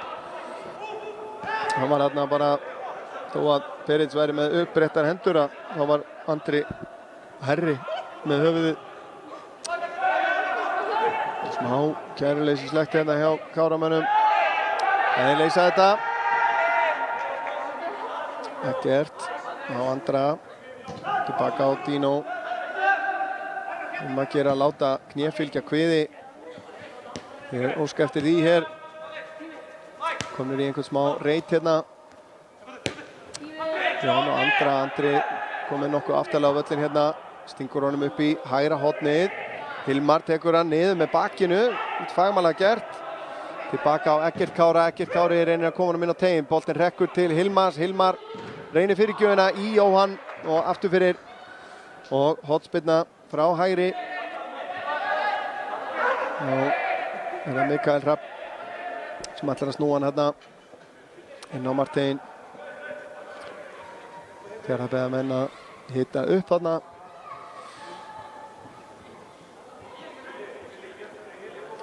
Sjáum hérna Jón Vilhelm dregur sig vel út hérna. Spurning hvort að Mikael spottar það. Leggur hann út á Andra sem ætlar að lyfta honum áfram. Fær hann aftur, fer í skoti með vinstri. Eggert Kári leggur hann út á Jón. Jón með skemmtilega sendingu fyrir en Jóhann Benediktsson hreinsar þetta frá. Já, þetta var skemmtilegt tilþrif. Mikill galdramaður með boltan Jón Vilhelm. Páll Sindri aðþrengdur hérna, nær að stíga Martínez út. Finnur Garðar í fætur. Garðar nær að koma boltanum á Eggert Kára. Hann út á Hilmar. Hilmar sér með fyrirgjöfina. Mikael ætlar að leggja hann á Garðar. En tekst ekki. Áhugaverð tilraun hérna. Koma Garðar í færi. Vantar. Mætti alveg fá fleiri mörk. Mættu fá fleiri mörk á Garðari. Í sumar. En Martínez hérna aðþrengdur. Páll Sindri lætur hann ekki í friði en heldur boltanum. Er ennþá með hann. Finnur síðan Jóhann. Jóhann róar þetta niður. Lítur upp í Bankos. Átar hlaupinu. Filip á Martínez. Á Guðjón fær hann aftur. Marino aftur á Martínez, þetta skemmtilega að spila. Mikael hótar fyrirgjöfinni, kemur honum á Martínez sem ætlar að læða honum inn á hann aftur hérna. En það okkar Mikael sem að hreinsar þetta frá. Mikil barátta hérna síðan, Andri missir hann frá sér hérna. Og Mikael, Nathan finnur Martínez í bankos fyrir hlaupið, fær hann. Leggur hann síðan út til hliðar og tekur bara sendinguna sjálfur. Og Leo lokar á hann. Og innkast sem að gestirnir eiga. Þetta ekkert búið. Einsmarks Þórusta ekki neitt. Andri kemur upp með boltan, Elís Dofri kemur í hlaupið hérna utan á hann.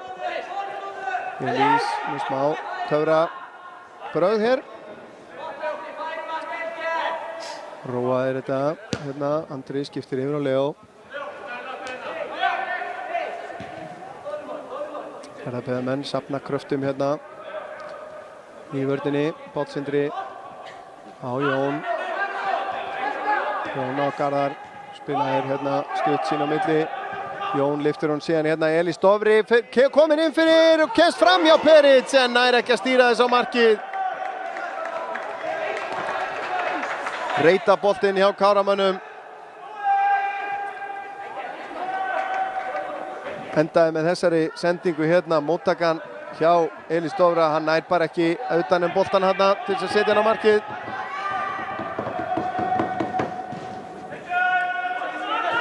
Staðan þá 3-2, Teitur vinnur skallan. Martínez skallar þetta tilbaka. Mikael. Það Martínez. Lykilmaður í sóknarleik og sóknaruppbyggingu. Ekki síst núna eftir að Kordasic datt niður í varnarhlutverk meira. Mikael og Martínez. Benabas á Marino. Marino lítur upp, stingur fram á Guðjón sem að vinnur skallaboltan en Teitur síðan tekur annar boltan og kemur honum á Eggert Kára. Eggert á Garðar, hann að taka hann vel niður, aftur á Eggert. Eggert horfir yfir, sendingin löng, Elís Dofri eldir hins vegar. Og Mikael gerir það líka en Elís Dofri enda með hann, komin hérna inn á teginn. Ætlar að taka hérna nettan síðan snúning en Benabas sér við honum. En hornspyrna. Spurning hvort að Jón ætla að reyna sendingu úr þessu horni núna. Hann skoraði ekki síðast.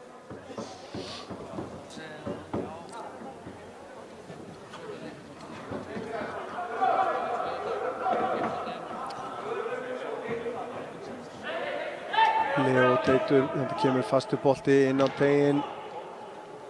Lár hreinsa frá, Jón nær að halda honum inn á. Fjarðabyggðarmenn ná ekki að skipuleggja sig hérna. Boltinn upp í hornið á Mikael. Rafn Mikael fer í fyrirgjöfina, beint á Jóhann sem að hreinsa hana beint á Andra. Andra langar í skotið sem hann bara lætur vaða og þetta var ekki langt framhjá. Það sást nú langa leiðir hvað Andri ætlaði að gera þarna þegar hann fékk boltan. Hann sér að þarna hann ætlar að fara að skjóta. Og þetta alls ekki svo víðsfjarri. Aðeins svona farið að draga af gestunum hérna. Skildu Káramenn vera að ná fyrsta sigri sínum gegn Fjarðabyggð síðan 2013. 7 ár síðan að Kári vann Fjarðabyggð, en þá kemur skipting Filip Marcin Sakaluk að koma að velli, númer 17 og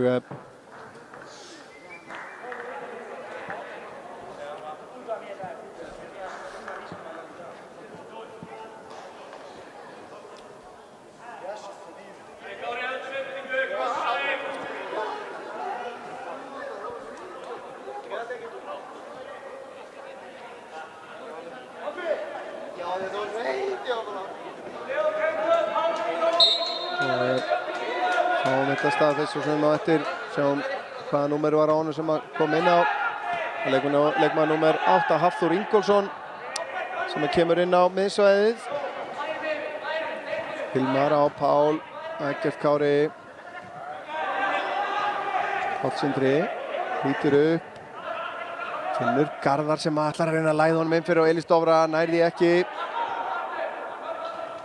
Og Páll Sindri hérna næla sér í guldspjald væntanlega. Brýtur á José Antonio Fernández Martínez. Réttilega fær hann hér gulspjaldið. Það er nokkuð svona kraftur í þessari tæklingu hjá honum.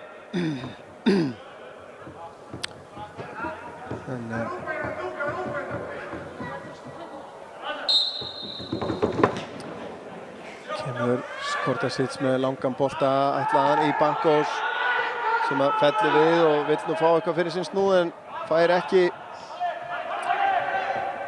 Þetta er vel spilað hjá Káramönnum hérna. Mikið svona skínaðum sjálfstraust hérna eftir þeir eru einu fleiri í þessu stutta spili sínu. Sendingin frá Garðari. Ekki alveg vel ígrunduð þarna. Staðan 2-2 hjá HK og Stjörnunni í Kópavoginum og Breiðablik er að halda lífi í Íslandsmótinu í fótbolta hérna 1-0 yfir þegar 10 mínútur eru eftir á Hlíðarenda.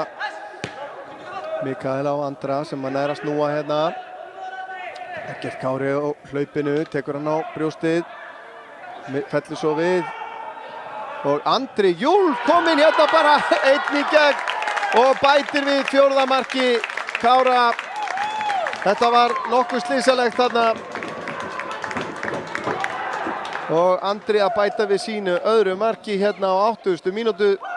Sjáum þetta hérna, boltinn, hann stelur boltanum hreinlega hérna bara og gerir þetta virkilega vel. 4-2 Andri Júl að bæta við marki.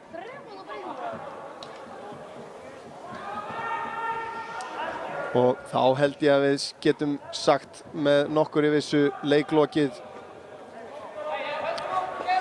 í fyrsta sinn í 7 ár. Nema að sé eitthvað stórfurðulegt að fara að gerast hérna það sem eftir er af þessum leik. Ætti að vera nokkuð þægilegt að sigla þessu heim og jafnvel að setja fleiri mörk og reyna að jafna þennan markamun sem var fyrir þennan leik 34-10.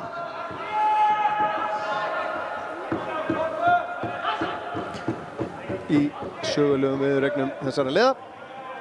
Leo gerir þetta ágætlega í Bankos, nær hins vegar boltanum. Í Bankos kemst ekki fram hjá Leo. Boltinn tilbaka á Hilmar. Í Bankos aftur búinn að vinna boltan. Þetta er Martínez fyrirgefið. Martínez að reyna leitar hér að fyrirgjöfunni. Finnur ekki. Finnur eins og Marino hérna. Sendingin ekki góð. Elís Dofri stelur henni. Það enda með boltan. Og Eggert Kára. Elís Dofri fellur síðan við hérna. Hérna ekki hvað gerist hérna.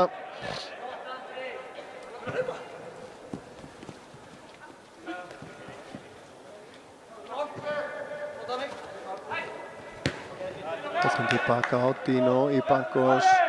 Pressar á hann. Páll Sindri með lekkert takta hérna. Skilur boltan eftir hérna fyrir Leo. Hann finnur Garðar, hann er umkringdur hreinlega. En fer tilbaka, Páll Sindri síðan skiptir hérna yfir til vinstri. Mikael Hrafn í baráttu við nafna sinn. En er komin hérna inn á vítateiginn, missir hann frá sér aðeins en nær að vinna hornspyrnuna hins vegar.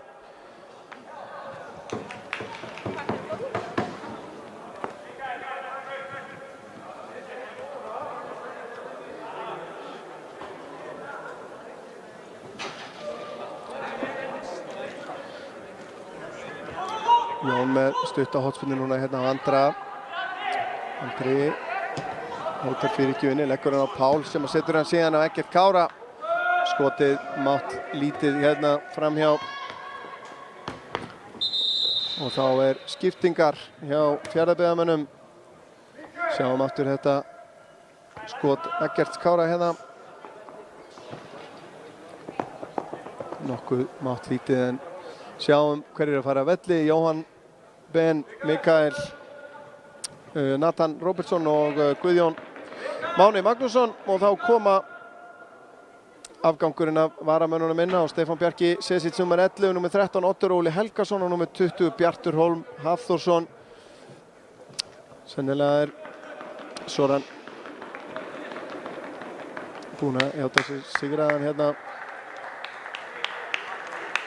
Þetta merki það. Dragan Stojanovic segi ég.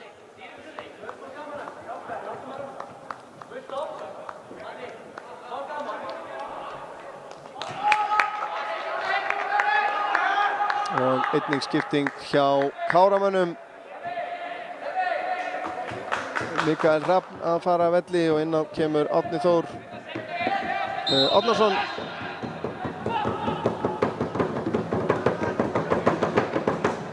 Peric sendir hennar beint á Elis Dóra og Martínez, í Bankos missir síðan á honum hérna.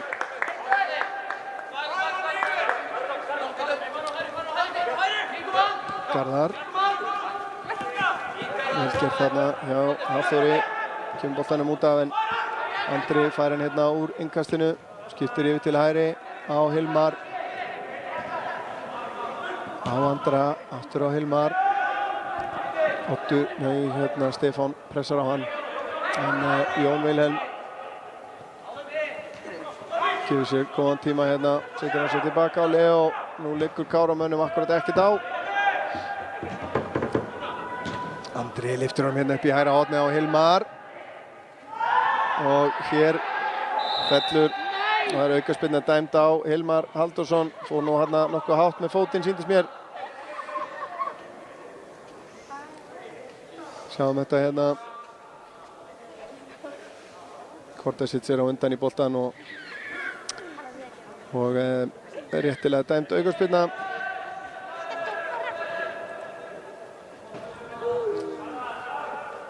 Honum að Kortasic jafni sig nú á þessu fljótt og vel. 5 mínútur eftir af venjulegum leiktíma. Káramenn komnir með 9 tær í 7. sætið hér upp fyrir Fjarðabyggð og upp fyrir KF. Eins og staðan núna. En Fjarðabyggðarmenn þurfa smá kraftaverk hérna til þess að breyta því. Leo sterkur hérna, skallar þetta fram. Elis Dofri framlengir á Pál Sindra. Pál finnur Andra, hann á Garðar. Garðar síðan á Elis Dofra. Þetta vel spilað. Elis út á Árna. Og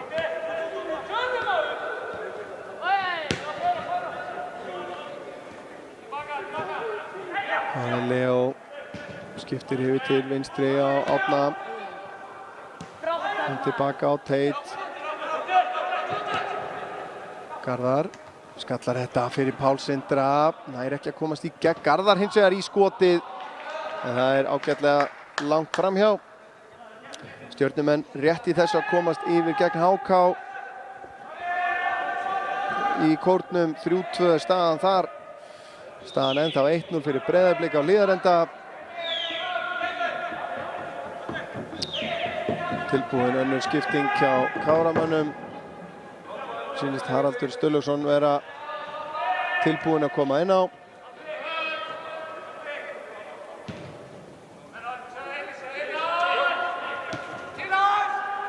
Elis Dofri gerir þetta virkilega vel. Þetta eru fallegir taktar hérna. Jón og Leo. Eggert Kári út til hægri á Hilmar. Stefán reynir að loka á hann. Eggert Kári tilbaka á Jón. Jón með hann. Fastan á Hilmar. Svona fær hann aftur. En missir hann frá sér. Bjartur reynir sendinguna fram hérna á í Bankos en hittir ekki á hann. Sendingin frá Leo ekki nógu góð. Stefán hirðir hann. Marino á Martínez og hann fellur við hérna eftir viðskipti sín við Elis Dóra. Og Andri eitthvað að láta hann heyra það hérna. En Valsmenn einnig rétt í þessu voru að jafna hérna gegn Blikum. Og ég held nú að jafntefli sé nú bara svo gott sem að tryggja þeim í bank og stendur rangstæður. Og þá skipting Haraldur Sturluson að koma inn á fyrir Káramenn. Hver það sem fer af velli? Það Jón Vilhelm Ákason, sýnist mér. Hann svona stikar léttur á fæti í átt að liðlínunni. Greikkar sporið. Og Haraldur Sturluson kemur inn á.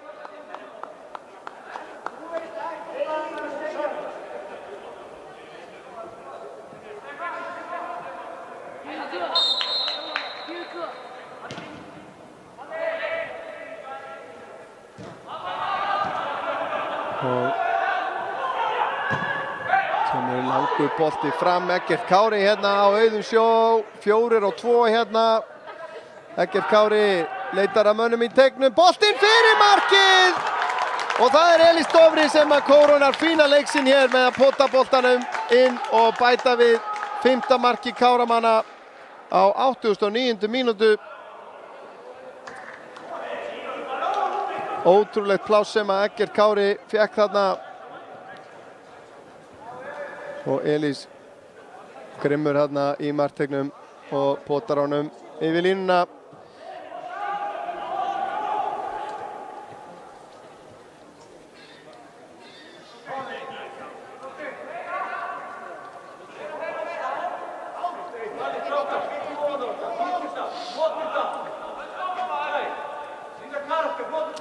Og 5-2 staðan. Og þetta ábyggilega sætt fyrir heimamenn sem að hafa ekki riðið feitum hesti frá viðureign sínu gegn Fjarðabyggð og ég held að það hafi hreinlega bara ekki verið neitt af núverandi leikmönnum Kára í liðinu þegar leikurinn 2013 vannst. En þar voru hins vegar leikmenn á borð við Pálma Haraldsson, það er svona gaman að rifja það upp.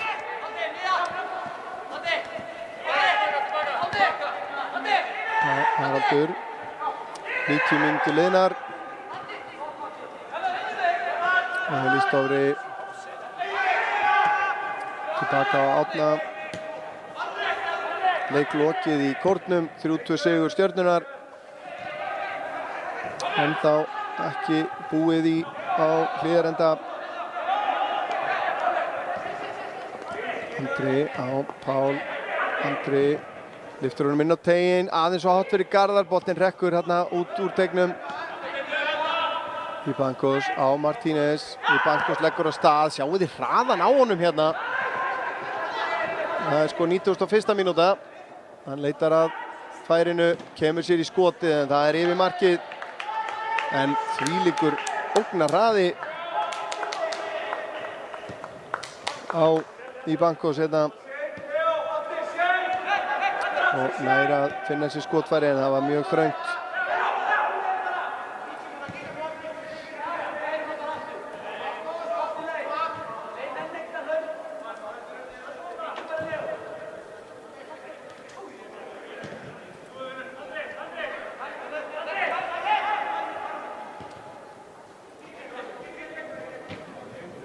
Skildi vera meira að frétta í þessum leik. Andri með langan bolta hérna í áttina Garðari en Peric. Milos Peric. Næra handsama þennan. Marino til baka á Kordasic.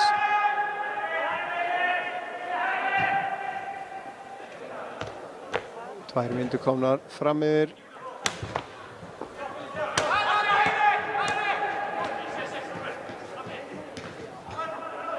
Marino á Martínez. Martínez skoða möguleikana. Ibancos nær að taka hann niður hérna. Árni Þór pressar á hann og gerir vel og kemur honum aftur fyrir.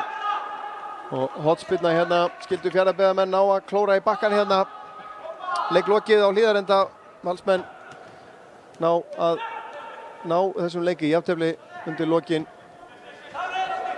Martínez út til vinstri. Þessi sending frá Oddi ekki nógu nákvæm og aftur fyrir. Nú bara spurningin hvort að eða hversu miklu bætt við hér.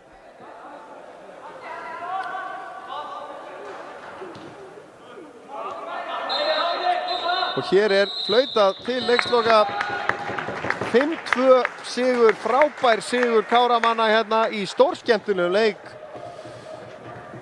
Og ég held að við þurfum bara að byrja að fara yfir viðburði þessa leikjar.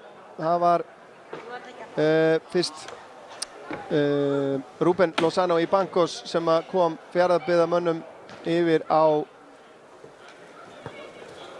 7. mínútu. Geistist hérna í gegnum vörnina og ógnar hraða. Og síðan kom að kafla Jóns Vilhelm Ákasonar sem skoraði 2 mörk í röð beint úr hornspyrnu. Þetta var hið fyrra og síðan kom þetta hér. Ákaflega keimlíkt þó Milos Peric reyndar náði einhverju snertingu á boltan hérna en hann sér hann seint og aftrengtur. En síðan kom annað glæsimark frá gestunum. Jose Martínez sem setur hann hérna beint úr aukaspyrnu. Algjörlega óverjandi fyrir Dino Hodzic í markinu. En síðan breytist ýmislegt þegar að Cunningham fékk að líta sitt annað gula spjald fyrir þetta brot hérna á Elís Dóra of seinni í tæklinguna. Fékk gult spjald, seinna gula spjaldið og var því að vikja velli. Það var síðan Andri Júl sem kom Káramönnum í 3-2 með þessu skallamarki hérna. Grimmur á undan Peric og fagnaði af krafti. Síðan skoraði Andri aftur og kom Kára í 4-2, stelur hérna boltanum. Mjög skrítin sending hjá Mikael hérna þvert á vítateigslínunni og það var síðan á 89. mínútu sem að Elís Dofri kórónaði leik Káramanna hérna með þessu 5. marki hér eftir góðan undirbúning Eggerts Kára Karlssonar. En 5-2 sigur þýðir Káramenn komnir í 7. sætið og í annar deild. Það nú svo sem erfitt að ætla sér að fara mikið ofar en það með hvernig staðan í töflunni, en þeir geta í rauninni notið lífsins bara það sem eftir algjörlega lausir við alla möguleika á falli. En förum að segja þetta gott hérna, minni á leik á Fjölnis í meistaraflokki kvenna lengju deildinni annað kvöld klukkan 8 en þangað til þá ætla ég nú að byrja að þakka fyrir mig. Örn Arnarsson heiti ég og með mér í þessari útsendingu á myndavélinni Snorri Kristleifsson. Þakka honum kærlega fyrir í kvöld og þakka ykkur fyrir að horfa og þangað til næst bið ég ykkur vel að lifa og fara varlega þarna úti. Takk fyrir okkur.